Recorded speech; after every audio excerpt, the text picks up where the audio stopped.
자, 중국의 홍시안그룹 바로 북한의 차명계좌 역할을 하면서 북한이 유엔의 제재망을 뚫도록 만드는 곳인데 제2, 제3의 홍시안그룹이 널렸다는 것이 우리 정보 당국의 판단입니다. 이게 도대체 어떻게 된 겁니까?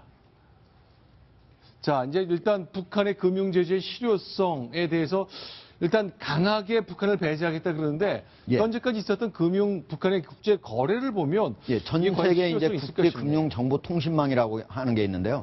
전 세계 금융기관 약 1만 1천 개가 같이 가입돼 가지고 서로의 어떤 무역을 하거나 서로 돈을 송금을 할 때 그 은행을 통해서 서로 하게 되는 그런 곳입니다. 그런데 북한도 저곳을 현재 이용을 하고 있는데 미국 정부가 북한이 아예 저 통신망 자체를 이용하지 못하도록 하는 그런 방안을 지금 현재 유럽과 여러 국가들하고 같이 협의해서 추진을 하고 있다고 합니다. 손수 변호사님, 근데 이건 굉장히 눈길을 끄네요. 이제 이 스위프트라는 국제 거래망에 보니까 한국과 북한의 1년간 국제 금융 거래 건수가 나오는데 차이도 크지만 특징이 있네요. 네, 그렇습니다.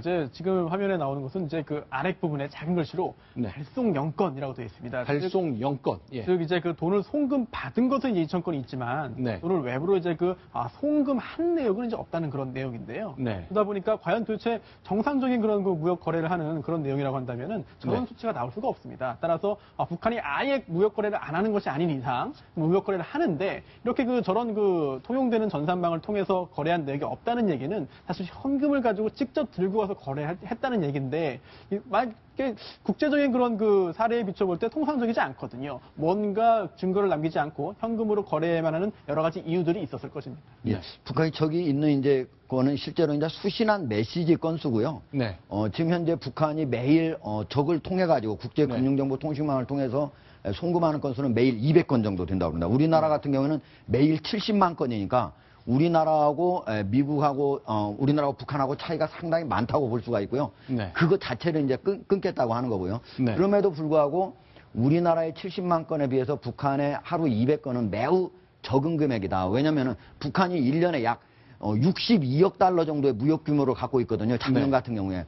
그런 것들을 보면은 그보다는 숫자가 더 많아야 되는데 적은 거로 보면은 북한이 저런 국제적인 은행망을 통해서 하는 것보다는 뭐 환칙이라든지 아니면 직접 물건과 무역을 서로 바터 무역을 한다든지 그런 것들을 통해서 많이 하는 걸로 알려지고 있고요. 또 하나는 저러한 통신망, 국제금융통신망을 그것과 별도로 중국과 러시아에서 새로운 금융기관 통신망을 만들어서 하려고 하고 있거든요. 그런 것들을 이용하고 있을 수도 있습니다. 자, 그러니까 이미 이제 중국은 만들어 놨고 이제 러시아도 참여한다 그러는데 이게 미국 중심의 금융망에 반대해서인가요? 아니면 이건 특별히 북한을 좀 돕고자 하는 그런 의도가 있는 건가요? 미국 전체 중심의 금융망에 반대해서 러시아하고 중국이 해서 만든 거고요.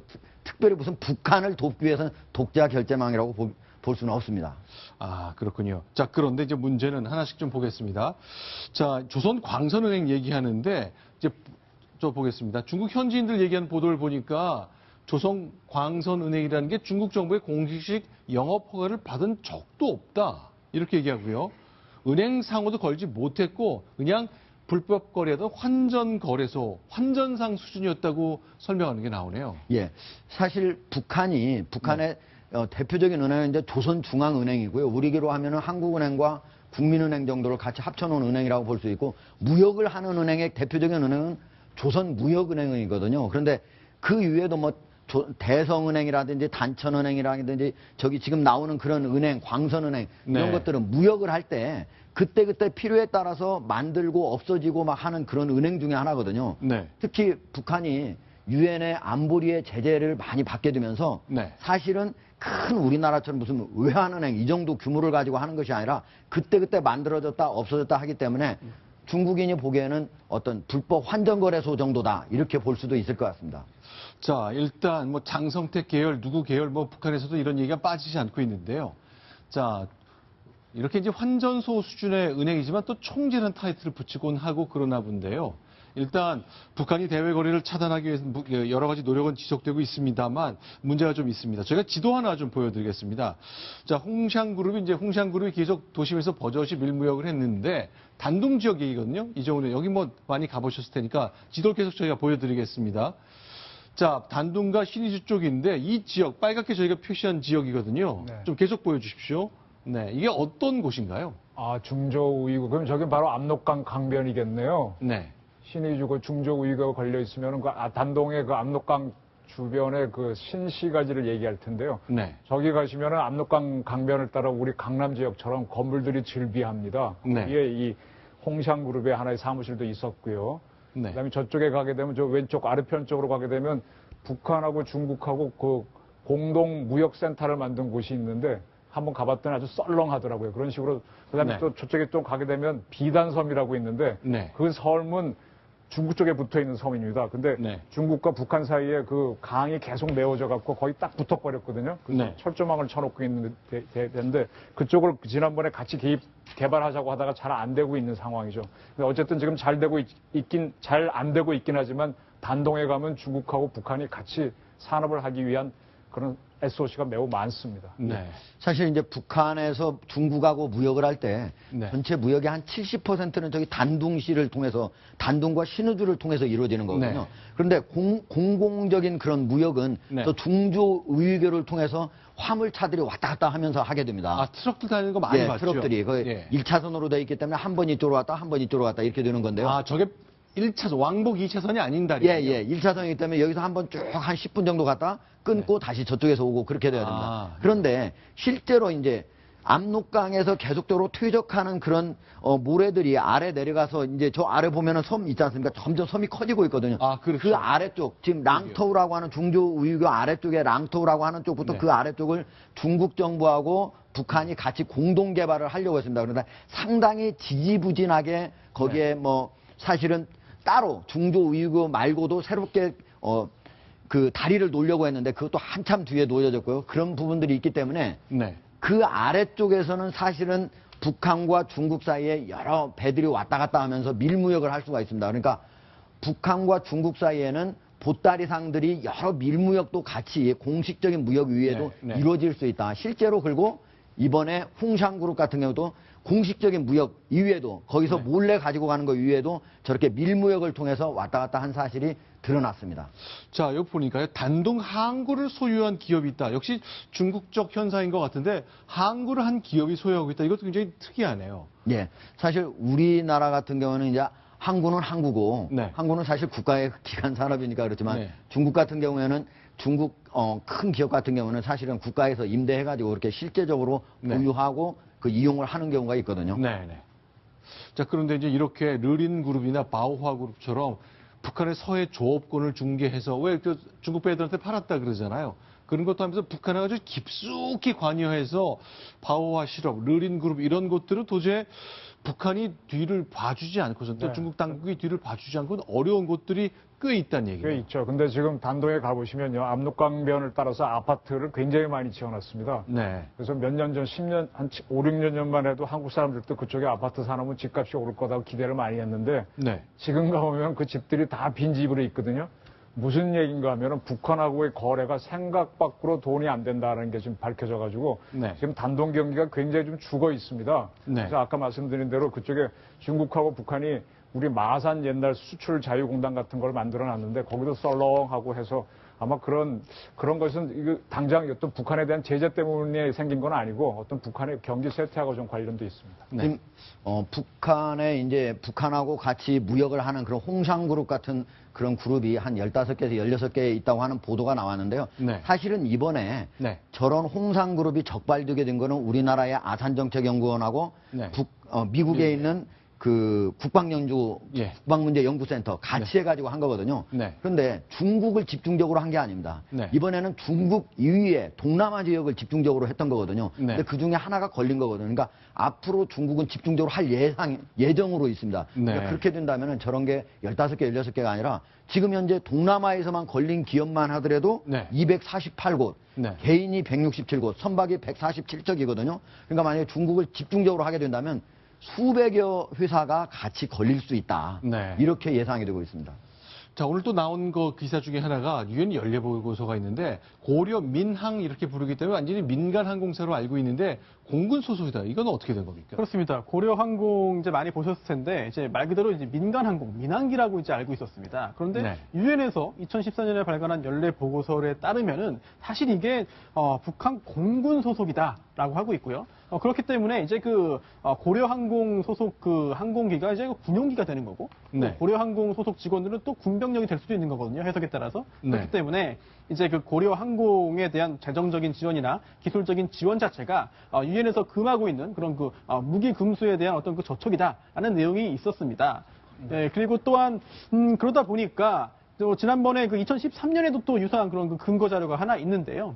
당시에 그 평양에서 대규모 이제 군사 퍼레이드를 열었는데 그때 이제 그 항공기도 이제 있었습니다. 그래서 고려 항공 이제 민항기를 알려졌던 고려 항공기 이제 겉에 이제 그 군용으로 이제 그 도료로 이제 도색을 한 다음에 퍼레이드를 했고 또 그 후에는 다시 또 민항기로 또 도색을 했다고 하는데요. 이런 것을 볼 때 고려 항공이 단순한 민항기가 아니라 이제 특별하게 이제 그 군용으로 쓸 수 있는 그런 북한 공군 소속의 그런 그 항공기이고 또한 그 인력들도 그 공군 소속의 사람들이다라는 그런 내용이 유엔 보고서를 통해서 이제 그 보도가 됐습니다. 네, 사실은요. 네. 그 고려 항공이 갖고 있는 여객기가 한 20여 대 있는데요. 네. 저게 뭐 북한 공군의 어떤 네. 그런 뭐 전투기 이런 게 아니고 어쨌든 네. 여객기인데 하도 갖고 있는 게 적으니까 행사하다 네. 보면은 공군에도 빌려서 주고 했겠죠. 그때마다 저게 딱 보면 저건 민항기인데 그때마다 이제 군용기처럼 보이도록 색칠을 다시 했다가 그러니까 페인트는 많이 있나 봅니다. 페인트로 이제 새롭게 칠을 했다가 다시 민항기 쪽으로 바꾸고. 항공기 페인트요. 네. 그거 굉장히 비싼 겁니다. 왜냐하면 비행기가 시속 한 1000km 날아가잖아요. 700, 네. 800. 그럼 공기 마찰 때문에 다 벗겨집니다. 그래서 비행기에 저 바르는 도료의 무게만 저기 한 1톤 단위로 나갑니다. 1톤, 2톤 그러는데 저걸 색칠해서 막 그렇게 쉽게 할 수 있는 건 아닌데 만약 했다면은 북한은 굉장히 의지를 갖고 한 거고요. 지금 저런 보고서가 공개되는 거는 지금 항공유는 북한에 판매할 수 있도록 허용이 됐지 않습니까? 네. 그것까지도 차단하기 위한 하나의 밑그림으로 보시면 될 겁니다. 알겠습니다. 이번에는 이제 이 에드벌룬 또 인공위성 관련된 얘기를 나눠보겠습니다. 자, 지금 보시는 거는 하늘을 날고 있는 풍선인데요. 자, 이게 어떤 것인지 의미를 좀 설명해 주십시오. 네, 이제 그 에드벌룬을 따가지고 뒤에 룬자가 있는데요. 룬 프로젝트라고 합니다. 그래서 네. 이제 그 정보 폭탄이라는 말을 요즘에 많이 사용하고 있는데요. 네. 그런 그 에드벌룬을 통해 가지고 이제 그 인터넷 정보 서비스를 인터넷을 이용할 수 있게 해서 결국은 그 이제 그 서구의 어떤 그 문화라든 정보를 북한에서 접할 수 있게 한다. 뭐 이런 그런 그 기획인데요. 특히나 이제 그 고위 탈북자가 이런 이야기를 했습니다. 이제 올해 초인데요. 올해 초에 그 미국에 있는 그 구글의 관계자가 이제 그 북한에서 이렇게 조금 전에 말씀드린 그런 룬 프로젝트를 해서 뭐 이런 그런 방안을 물어봤다. 라고 하고 있는데요. 그 후에 어떻게 진행되는지는 모르겠습니다만 지금 현재 북한의 이제 그 스마트폰 같은 것들이 이제 수백만 대가 이미 보급이 되어 있는데 하지만 그 무선 그 통신망을 이제 그 정부 당국에서 북한 정부에서 통제하기 때문에 사실상 그 파급력이 크지가 않습니다. 따라서 네. 무선 인터넷을 북한의 그런 그 주민들이 북한의 그런 당국의 통제를 받지 않고 쓸 수 있게 해서 이른바 네. 정보 폭탄으로 이제 그 체제를 좀 변화해보자라는 그런 그 계획인데 이게 어디까지 진행되고 있는지는 사실 아직까지는 좀 확인이 되지 않지 않습니다. 자, 지금 보시는 것처럼요. 그러니까 스마트폰을 갖고 있지만 북한 주민들은 북한의 통신사가 제공하는 것만 써야 되기 때문에 외부 정보에 접속이 안 되잖아요. 그런데 구글이 뜻하는 것은 저렇게 풍선 기구에다가 인터넷이 와이파이가 접속될 수 있는 통신 장비를 갖고 북한 상공에 띄우겠다는 거죠. 그렇죠. 네. 그러면 북한은 이거 엄청난 영공 침해의 도발로 보지 않을까요? 이거 어떻게 감당이 될 수 있을지 모르겠지만 어쨌건 북한에 무언가 새로운 정보, 북한 당국이 차단하지 않는 정보를 넣기 위해서 민간 기업도 크게 관심을 갖고 있다는 증거겠죠. 그런데요, 북한 이 대학에 네. 파견돼서 직접 영어를 가르쳤던 그 교수가 한 얘기에 따르면 자기들은 안에서 네. 외부하고 접속이 되는 인터넷을 사용할 수 있었다고 그러거든요. 그런데 일반 학생들은 불가능했다고 그래요. 북한의 학생들은. 그런데 과연 저것만 띄우면 북한에 있는 일반 주민이 과연 바로 외부에 있는 전 세계 인터넷하고 접속이 될 수 있도록 기계가 돼 있는지 이걸 좀 더 확인해 봐야 되지 않을까 하는 생각입니다. 그거는 어렵지 않을 겁니다.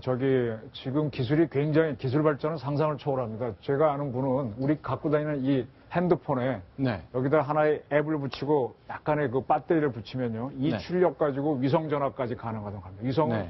지난번 말씀드린 대로 36,000km 상공까지 올라가서 떠 있는 건데 네. 거기서 전파가 반사돼가지고 저 멀리 있는 다른 나라랑 통화할 수 있도록 하는 건데 지금 와이파이 기능이 되는 거를 저 출력을 높여갖고 지금 한 100km 정도 100km까지는 안 되겠죠. 한 50km 정도 띄워놓으면은 네. 여기서 대공 미사일 쏴서 맞추기도 어려워요. 네. 근데 이 전파는 무제한으로 올 거 아닙니까? 네. 그러면은 이 자기 스마트폰이 살아있는 한은 될 수가 있죠. 그래서 우리 다음도 보고 네이버도 보고 동아일보도 보고 하면서 경주에 지진 났구나 하면서 이제 네. 거기에 지진하고 한북에 수위하고 비교하면서 우리는 왜 이 모양이야 하면서 이렇게 터질 수가 있는 거죠. 저건 저는 상당히 북한 주민의 민주화를 위해서 해볼 만한 일이라고 생각합니다. 자, 그러나 저걸 나선 곳이 바로 구울이라는 민간 기업이라는 것, 그 점이 좀 특징적이네요.